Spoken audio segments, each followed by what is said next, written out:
এই গল্পটা আমার ফার্স্ট দার্জিলিং ট্রিপের, আর তাই এক্সাইটমেন্টও ছিল প্রচুর। আর হবে নাই বা কেন, সেই ছোট্টবেলা থেকে যে কত বইয়ে পড়েছি এই কুইন অফ হিলসের কথা।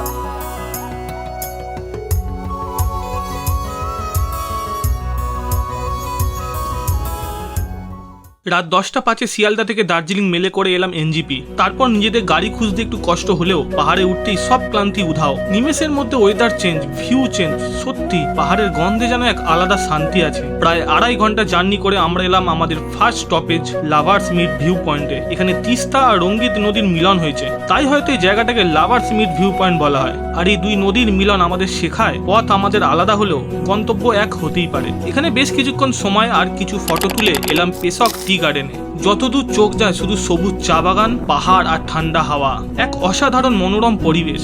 এখানে আরামসে বসে ঘন্টার পর ঘন্টা কাটিয়ে দেওয়া যায়। আজ থেকে শুরু হলো আমাদের দার্জিলিং এর অফবিট প্লেস ঘোরা। দেখা হচ্ছে পরের ভিডিওতে।